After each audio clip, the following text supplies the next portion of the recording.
Hello everyone, আমি ইন্দিরা। আবারও নতুন একটি ব্লগে তোমাদের অনেক অনেক স্বাগতম। এখন সকালে 8:30 মতো বাজে। এদিকে সবাই ঘুম থেকে উঠে গেছে, আমিও ঘুম থেকে উঠে গেছি, আর রিকুও ঘুম থেকে উঠে গেছে।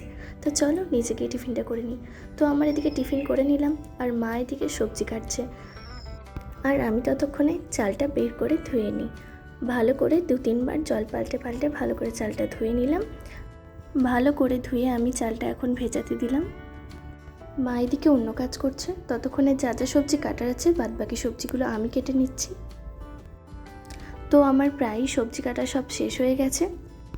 এদিকে রিকুর সকালের খাবারটা করে নিই। রিকু তো সকালে উঠেই সাবুটা খেতে পছন্দ করে, আর এটাই আমি ওকে দিই। মা সকালে সাবুটা ভিজিয়ে রেখেছিল, যাতে যখন আমি সাবুটা সেদ্ধ করব তখন যেন ভালো করে সেদ্ধ হয়। সাবুটা ভালো করে ফুটিয়ে নিচ্ছি, চামচ দিয়ে বারবার নাড়াতে হচ্ছিল যাতে তলে না লেগে যায়। ভালো করে সিদ্ধ হয়ে গেছে। কলার অর্ধেক অংশটা কাঁটা চামচ দিয়ে পেস্ট করে নিয়েছি। আমের এক সাইডটা নিলাম। আমের শাঁসটা ঠিকমতো খেতে পারে না রিকু, তাই আমের রসটা বের করে নিয়েছি।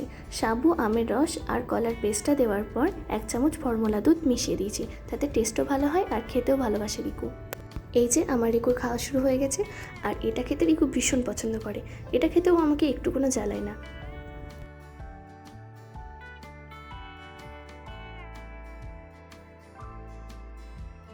রিকুর খাওয়া শেষ করে রান্নাঘরের দিকে এলাম। মা এদিকে পটল ভাজছে এখনও অনেক কিছু ভাজা আছে, শুধু কি কলাটা ভাজা হয়েছে।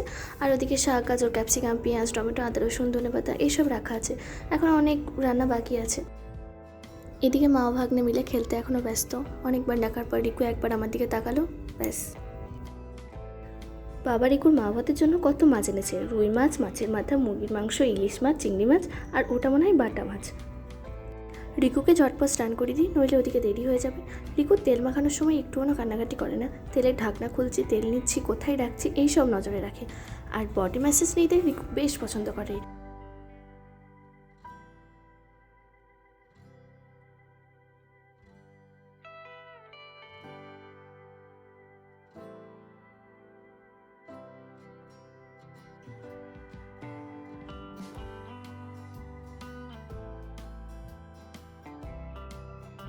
রিকুর তেল মাখানোর পর যখন উঠানে নিয়ে যাব স্নান করানোর জন্য, তখন ওর খুব আনন্দ হয়।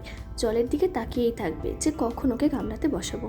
গামলাতে বসলেই আর উঠতে চাইবে না কিছুতেই।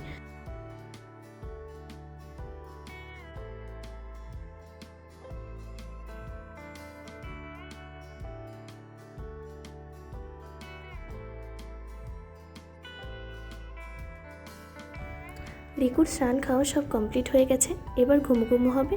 ওদিকে মা রান্না করছে, এখনও কমপ্লিট হয়নি। এক এক করে আমি ডিনার সেটের বোল ডিশগুলো আস্তে আস্তে সব বার করে নিই।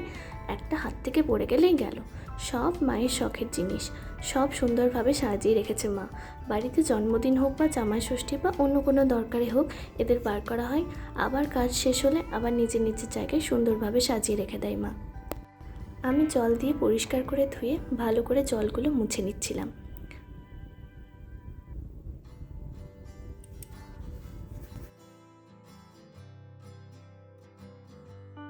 মা এদিকে চিকেনটা ম্যারিনেট করে নিচ্ছে।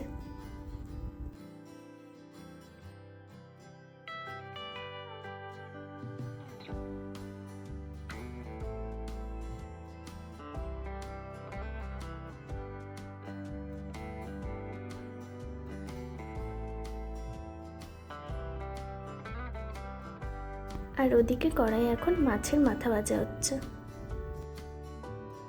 তো আমার এদিকে স্নান করা হয়ে গেছে, মায়েরও রান্না সব কমপ্লিট হয়ে গেছে, উপরে সব রেডি। তো চলো দেখি কী কী রান্না হয়েছে। উপরে এসে দেখি তো সব কিছু সাজানো হয়ে গিয়েছে। এত এত খাবার সব মা নিজের হাতে রান্না করেছে।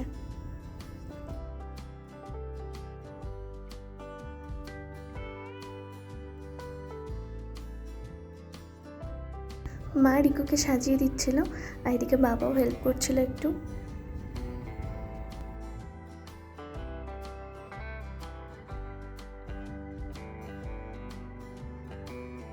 রিকুর এদিকে মা ভাত খাওয়া হয়ে গেছে। মামাকে তো খাওয়াতে দেবে না, ও নিজে নিজে ভাত খাবে। এদিকে আমরাও খেয়ে নিই। মা রিকুকে ঘুম পাড়ানোর চেষ্টা করছে, কারণ রিকু খুব কান্না করছিল। আমাদের খাওয়া দাওয়া তো সব শেষ, এবার একটু নিদ্রায় যাই। তো ব্লগটা এখানেই শেষ করছি, আবারও দেখা হবে নতুন কোনো ব্লগে। ততক্ষণ ভালো থাকুন, সুস্থ থাকুন আর সাবধানে থাকুন। টাটা।